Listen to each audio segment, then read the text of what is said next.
राजी हो? मन की होगी।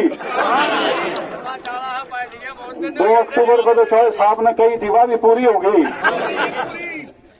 रह नहीं पा रहा उसने कितने जान पाएगा। मैं आज अपने सभी बुजुर्गों को, नौजवान साथियों को बहुत बहुत उनका धन्यवाद करता हूं कि आज आप लोगों ने मुझे इस तरह से यहां पे सम्मानित किया, इस प्रकार से मेरा स्वागत किया। आपका बहुत बहुत आभार। ईमानदारी से बताऊंगा, ऐसी चमक मैंने आप लोगों के मुंह पे बहुत सालों बाद देखी। मतलब मैं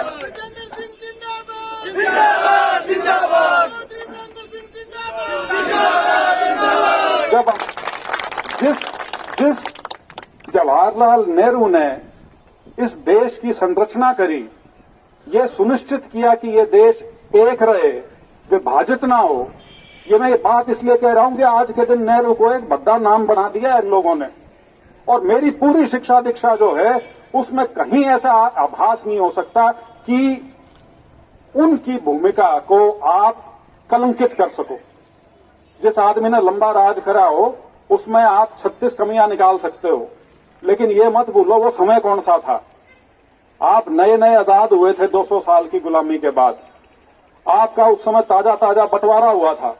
आपके पास लोगों को खिलाने के लिए कुछ नहीं था। आपके देश के ऊपर विभाजन की दूसरी स्थिति भी पैदा हुई थी। ऐसा नहीं था कि वो सिर्फ एक बंटवारा हो गया था और वही बात खत्म हो गई थी। जो उस समय के जो बुद्धिजीवी विद्वान लोग हैं उनका यह मानना था कि हिंदुस्तान में जिस प्रकार की विभिन्नता है, जो पाकिस्तान तो फिर भी क्योंकि एक धर्म के हिसाब से बना है, न्यू का न्यू खड़ा रहा होगा, ये हिंदुस्तान तो इतना पता नहीं कितने टुकड़ों में बटेगा। लेकिन वो एक दूरदर्शिता थी जो संविधान हमको दिया। जो हम सारे जो इलेक्शन वाली मशीन जो बन रहे हैं सारे के सारे, और जो इतना चस्का आ रहा है सब नहीं वोट देने का और वोट के टाइम स्वाद लेने का, ये सारी की सारी तब की देन है। ये जो सरकारों को बदलना, उठा पटक करना, अपने मन मुताबिक अपनी सरकार बनाना, ये सिर्फ उस संविधान की देन है जो नेहरू और अंबेडकर ने दिया। और उसमें बहुत बड़ी बड़ी शख्सियत और थी, उनको आप गिन सकते हो। चाहे वो सरदार पटेल थे, चाहे वो डॉक्टर राजेंद्र प्रसाद थे, उसके अलावा जो हमारे क्रांतिकारी थे जिन्होंने कुर्बानियां दी, उस तरह के लोग थे। लेकिन सुभाष चंद्र बोस की बहुत बड़ी भूमिका थी। लेकिन एक ऐसा माहौल बनाया गया कि वो महान हस्तियां जिन्होंने हमारी आजादी के लिए लड़ाई लड़ी, उन्हें आज के दिन 70 साल के बाद एक ऐसा लोगों का समूह जिनकी उस लड़ाई में कोई भूमिका नहीं रही, दिन रात गाली बकते हैं और हम सुन के ताली बजाते हैं। क्यों? क्योंकि हम इतिहास नहीं पढ़ते। जो हम ये व्हाट्सएप पे देख लेते हैं वो हमारे लिए सच्चाई हो जाती है। अब चीन इतने 1000 किलोमीटर खा गया, फलाना हो गया, ढमकाना हो गया, ईब क्या हो रहा है? ईब क्या हो रहा है? ईब भी वो है, लेकिन अब हम मजबूती में हैं। उस समय हम बहुत कमजोर थे। उस समय हमारे आपने बेरा हिंदुस्तान का पहला बजट जो था 1948 में जो पेश हुआ वो कितने करोड़ का था? तो थोड़ा बता दूं क्योंकि ये आंकड़े नहीं लगा कर क्यों इसी बात कर रहा है। आज के दिन हमारा जो बजट है इस साल का वो 47 लाख करोड़ का है। 1948 का जो बजट था वो सारा ही 197 करोड़ का था। 200 करोड़ का भी बजट होनी था वो। और उस 197 करोड़ में से 92 करोड़ सिर्फ और सिर्फ हमारी ये जो फौज है इसके लिए था। तो स्थिति वो थी कि वो क्या करें, नंगा नहावा के निचोड़े के। तो ये जो पहला सेशन जब चला था, जब धारा 370 और 35 से हटाई गई थी, उसके अंदर जो भाषण दिया गया था वो भाषण 370 और 35A के बारे में कम था और नेहरू को गाड़ बकड़ का ज्यादा था। मेरी आत्मा इतनी उस समय दुखी हुई थी। मेरा एक दोस्त है जिसका मैं बहुत सम्मान करता हूं, स्कूल कॉलेज से मेरे साथ पढ़ा है वो। मैं जब वह भाषण चल रहा था ना, मैं उतना तंग हो लिया था उस भाषण से कि मैं बाहर आके मैंने अपने उस दोस्त को फोन करा। तो बोला क्या बात? मैंने कहा जी कर रहा है इस्तीफा दे दूं। मैंने जी कर रहा है इस्तीफा दे दूं। मेरे को उसकी लाइन भूलती नहीं आज तक। उन्होंने बोला एक साल में दो नहीं दिया करते, मैं नौकरी छोड़ के आया, ये छोड़ देगा नहीं रहा। तो खैर मैंने अपने मन को मना लिया, गाड़ी चलती रही जिस भी स्पीड से जैसी भी वो चल रही थी। लेकिन उसके बाद जो ये 3-4 घटनाएं हुई, मैंने जिनका उल्लेख बड़े विस्तार से किया है, चाहे वो आपके कृषि के कानून थे, चाहे वो जो पूरी फौज की जो भर्ती का जो सिस्टम बदला गया सारा का सारा, ये जो अग्निपथ स्कीम के नाम से, अग्निवीर स्कीम के नाम से, चाहे वो था, और चाहे हमारी अंतर्राष्ट्रीय ख्याति की जो महिलाएं हैं रेसलर्स, चाहे उनका मुद्दा था। इनको जिस प्रकार से मैं डील करा नहीं कहूंगा, जिस प्रकार से बुनाया गया, जिस प्रकार से इनको इनका समाधान निकालने की बजाय जिस प्रकार से इनसे समाज को किस प्रकार से विभाजित किया जा सके, उसका जो प्रयास किया गया, मैं उससे बिल्कुल सहमत नहीं था। और मैं शायद वाहिद इकलौता भारतीय जनता पार्टी का एमपी था जो मैं अग्निवीर पे भी बोला था पब्लिकली। मैं महिलाओं के पहलवानों के पक्ष में भी आया था, और मेरे पिताजी तो किसान आंदोलन के लिए उनके वहां जाके भी बारने बैठ गए थे भाई। हाँ, लेकिन ये है कि उसके साथ साथ जो प्रदेश की राजनीति है उसमें जो स्थिति थी वो एक बिल्कुल अलग कहानी थी।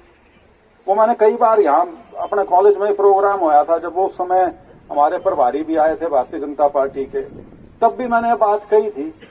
मैंने कहा जी 40 एमएलए हमारी पार्टी के, सरकार खैंड ने हमारी पार्टी की, और वो इतनी 2 इंच की पार्टी, सारा सत्ता में वो बैठे।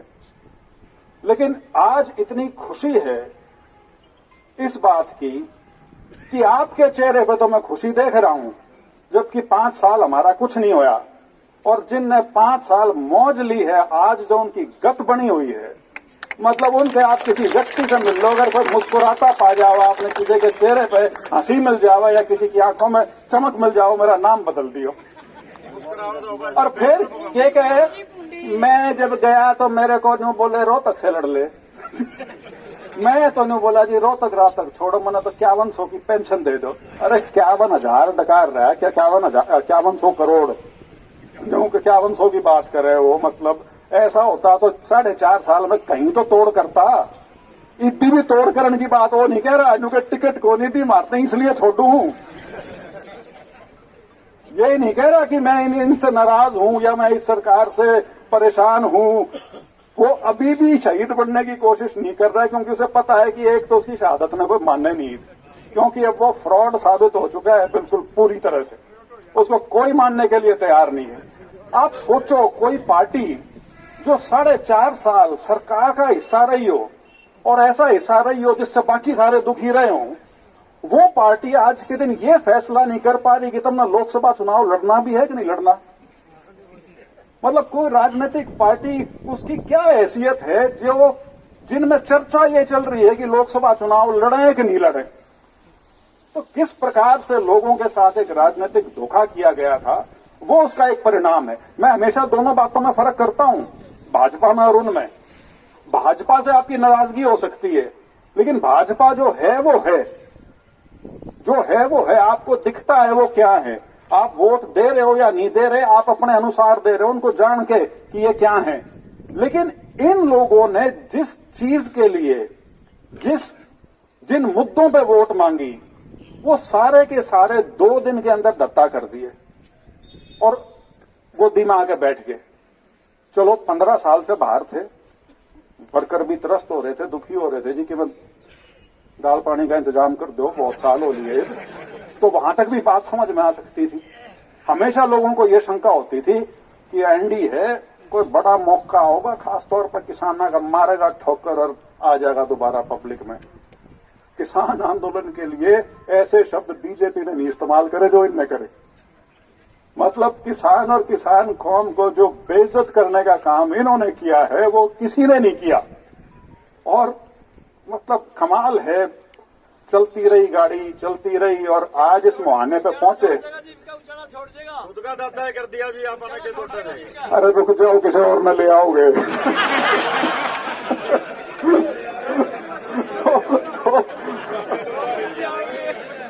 तो ये कुछ ये 3-4 मोटी मोटी चीजें थी। उनके साथ आज से 1.5-2 साल पहले भी जब बात होती थी ना, तो उन्होंने क्या करते, भाई तेरी तू चाहता क्या है, मैंने कि कोई बात करें, कोई मंत्रिमंडल का विस्तार हो उसकी बात करें। मैं जब सारी बात से मैं छिक लेता ना, मैं यूं क्या करता, मैं अरे रहना ही नहीं चाहता, तुम बात पे कर रहे हो। तो मेरे को बहुत लोगों ने कहा, जी आप फलाने से क्यों नहीं मिलते, आप झगड़े से क्यों नहीं मिलते, आप संघ के लोगों से क्यों नहीं मिलते। मैंने कहा मेरा मिलन का जी को नहीं करता जहां से नहीं मिलता, और मांगण खातर मैं मिलू नहीं, मांगा मैंने कदे अपने बाप पे नहीं, इन पर तो मांगू क्या था। तो इस प्रकार की स्थिति थी। तो और आपके साथ एक और चीज साझा करूं, जब ये राहुल गांधी की जब ये पहली भारत जोड़ो यात्रा इसने शुरू करी थी ना, सितंबर 2022 था, सितंबर 2022 में, वहां जब आज लीक हुई थी, क्योंकि मेरी बहुत बहस हो जाती थी पार्लियामेंट में, सेंट्रल हॉल में जब हम बैठते थे, लोग क्या करते, देखो क्या बेवकूफी का काम कर रहा है, के करके क्या फायदा है, फलाना ढमकाना, और मैं उनके बीच में घुला रहा करता अपनी पार्टी वालों में। मैंने कहा यार ईसाई काम है तो तू चाल ले, 4000 किलोमीटर नापते है तेने कोई, ठीक है। और ये सिर्फ चालना नहीं है, सारा दिन सुबह से शाम तक हर आदमी आपके कान में आके बात करना चाहता है, हर आदमी आपका हाथ पकड़ के फोटो खिंचवाना चाहता है, और हर आदमी आपका इस्तेमाल करना चाहता है। और आपको ये पता होते हुए भी आपको संयम बरतना है, और 5 महीने या 6 महीने लगातार आपको 4000 किलोमीटर चलना है। मैंने कहा इतना सौखा होता तो कोई और कर लेता आज तक। महात्मा गांधी की दांडी यात्रा थी, मेरा क्या किलोमीटर की थी वह, 320 किलोमीटर, 330 किलोमीटर या कितनी थी। और वो उसका एक ऐतिहासिक, हमारे हिंदुस्तान की जो आजादी का जो इतिहास है उसमें एक बहुत बड़ी उसकी भूमिका है। तो मेरा उस समय मन करा था जब वो आधी गोली थी कि इसमें कूद जाऊं। मैं कई बार सोचा करता, अच्छा या मैं साझा किसी से कर नहीं सकता, मैंने अपनी बहू ने भी नहीं बता रखी कि मेरे मन में ऐसी चल रही है। मैं वो सच्ची बताऊं, सिर्फ एक व्यक्ति था जिससे मैं साझा करता था, और वह मेरी बेटी थी, ठीक है। और उसका कारण भी क्या, वह मैंने बहुत कोसा करती बीच में, पापा कहाँ बैठे हो, क्या कर रहे हो, करते। मैंने कहा बस ठीक है जो भी है। तो उसके साथ मैंने साझा की थी, अन्यथा मैंने साझा नहीं की थी, नहीं तो लोग यूं कहोगे पागल हो लिया, ये तो है, यो भी हो लिया दूसरा भी। तो खैर, लेकिन मेरे को जो चीज रोक गई वो ये थी कि अगर मैं कर देता उस समय तो बाई इलेक्शन आ जाता, और बाई इलेक्शन कितने का, 1 साल का, लोग भी तंग, सारे कार्यकर्ता भी तंग, सारे नेता भी तंग, खर्चे हों वो न्यारे, और उस टर्म का कोई मायने नहीं। तो मैं चलता चला गया। मेरे ऊपर ये आरोप लग सकता है, कई पत्रकार पूछते भी हैं कि जी इस्तीफा तो 5 साल पूरे करके दिया है, थोड़ा सा तीर मार दिया। मैं भी कहूं मैं कोई शहीद नहीं हूं, कोई शहीद नहीं हूं, लेकिन एक चीज जरूर कहूं, मैंने कोई दूसरा दिखा दो ना जो बीजेपी छोड़कर कांग्रेस में आया हो। भाई स्वार्थ सिद्धि मकसद है ना ये कहने का कि दल बदल लिया। आप मुझे कौन सा नहीं मानना है स्वार्थ सिद्धि हो रही है। इसीलिए मैंने कहा ये संघर्ष है, ये यूं नहीं है कि आसान रास्ता मिला है, सब के मैं आगे ठीक हो जाएगा। लेकिन जो आप लोगों से साथ मिला है, जो मेरे को आप लोगों ने जो जिस खुशी से इस चीज को कबूल किया है, उससे मुझे ये लगता है कि जो फैसला लिया है वो ठीक है, और आने वाले समय में हम सब के लिए सुखद भी रहेगा। बाकी राजनीति कभी आसान नहीं होती, खासतौर पर चुनाव कभी आसान नहीं होते, ये किसी को नहीं मानना चाहिए। जो 400 पार कह के चल रहे हैं उनको भी पता है कि चुनाव कभी आसान नहीं होता।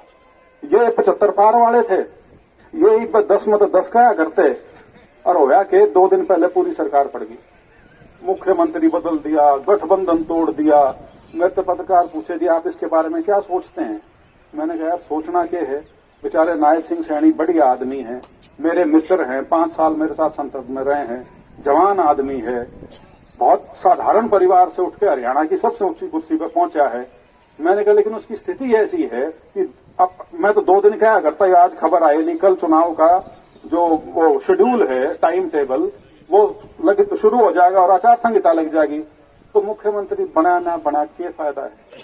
ठीक है, लेकिन जब नतीजा उल्टा होगा ना, सारा ठीकरा उसके सिर पर फोड़ेंगे। ठीक है, बलि का बकरा हो गया। तारे याद हो, इसी बनी थी एक बार बंसीलाल के साथ 87 में। राज तो लाल कर गया था सारा, आखिरी के 6-8 महीने में बंसीलाल जी पड़े थे और वाकती कांग्रेस की रेरे माटी हुई थी उस टाइम, और जो नतीजा था वो उनके सर पर पड़ा था। तो उनको तो फिर भी 6-8 महीने मिले थे, उनका एक बैकग्राउंड था, बहुत बड़ा नाम था, बहुत लंबा समय तक मुख्यमंत्री रहे हुए थे। यो बेचारा की सामरवान खातर कर दिया। और फिर उन्होंने जी मास्टर स्ट्रोक है, अब इसमें जरूर बहुत गहरी राजनीति है। मैंने कहा इसमें राजनीति सिर्फ इतनी है कि ये इस चीज को कबूल रहे हैं कि हमने मठ मार दिया, न्यू नहीं समझ में आ रही हो, ठीक क्यों करें। तो ये आनन फानन में ये दिखावा हो रहा है। और ये चीज मेरी बात गांठ बांध लेना, कोई गठबंधन नहीं टूट रहा, पर्दे के पीछे ये एक हैं, पर्दे के पीछे एक हैं। वो विश्वास प्रस्ताव कल था, परसों था, परसों था। वो परसों जो विश्वास प्रस्ताव था उसमें क्यों अपने एमएलए को विप जारी करी कि आप उसमें भाग नहीं ले हुए, जब वो शुरू होगा तो आप हाउस से वॉकआउट कर जाओगे। उसका मतलब क्या है? मतलब सीधा सीधा ये है कि हमने सरकार का विरोध करना नहीं, और सिर्फ विरोध नहीं करना, क्योंकि लोगों को कुछ गोली सी भी देनी है तो यूं कहेंगे जी हम तो थे ही नहीं, हम तो बाहर लिकड़ गए थे। अरे बाहर के लिकड़ गए थे? 10 आदमी अगर तुम वहां नहीं गए तो संख्या जो है 90 से 80 होगी, बीजेपी पे 41 है, होगा वो मत, दूसरे लेने की भी जरूरत को नहीं। तो ये खेल है, इसको आप समझो, ये सिर्फ ड्रामा कति सही शब्द इस्तेमाल करा आपने। मैंने आजकल व्हाट्सएप पे कई चीज तो अच्छी हाँ चुटकुले चले। एक ने मतलब जो तो सुना था, बहू बाजगी, यार तो बहू भी बाजगी और सास भी बाजगी। वो वाली बन गई यहाँ पे तो क्योंकि जिस पार्टी को मैं छोड़ के आया हूं उसकी मास्टरी है समाज में विघटन करके राजनीति करने की। वो अगर आपके नहीं समझ में आई और आप अपनी धुन में चलते चले गए, ये सोच के कि हमें सबके में है और दूसरों की हमें जरूरत नहीं है, तो औंधे मुंह पड़ेंगे। ये बात ध्यान रखना मेरे। सबको साथ लेके चलना है, चाहे किसान वर्ग है, चाहे कमेरा वर्ग है, चाहे व्यापारी है, चाहे महिला है, चाहे युवा है, चाहे बुजुर्ग है, हर व्यक्ति को हमें, हर समाज के वर्ग को हमें साथ लेके चलना है, तभी हम आगे बढ़ पाएंगे। और इस इलाके में मैं तो पहले से कह रहा हूं, हालांकि मैं चाहता तो बहुत हूं कि यहां से लड़े वो चुनाव, लेकिन वो लड़ना है नहीं, क्योंकि अब उसकी क्षमता जो है ना उनकी पार्टी की, उनकी क्षमता उतनी है जितनी उनकी राजस्थान में थी, उतनी है। वहां 18-19 सीट लड़ी थी, 71,000 वोट आई थी, कुल 71,000 वोट। एक में भी जमानत नहीं बची थी, एक कैंडिडेट की 23,000 वोट आई थी। वो 23,000 भी इसलिए बता रहा हूं कि वह जमानत वहां भी नहीं बची थी, जमानत उसमें भी जब थी। और हरियाणा में अब उनकी स्थिति यही है जो मैंने बात शुरू में कही। यदि कोई पार्टी, कोई राजनीतिक दल इस बात पे मंथन कर रहा है कि हम लोकसभा चुनाव लड़ें भी या ना लड़ें, उससे अंदाजा लगा लो कि उनकी स्थिति आज के दिन क्या है। एक ही पता नहीं क्या सोचा था कि ये टिकट मिल जाएगी, न्यू हो जाएगा, वहां से जीत जाएंगे और फिर ये बन जाएगी बात। ऐसा कुछ नहीं था, सिर्फ ये था कि मेरा मन नहीं था और मेरे पिताजी का भी मोह भंग हो गया था। वो भी पूरी तरह से उनका भंग हो गया था। हाँ, तो बस इसके साथ ही बहुत बहुत आभार, बहुत बहुत धन्यवाद। जय हिंद।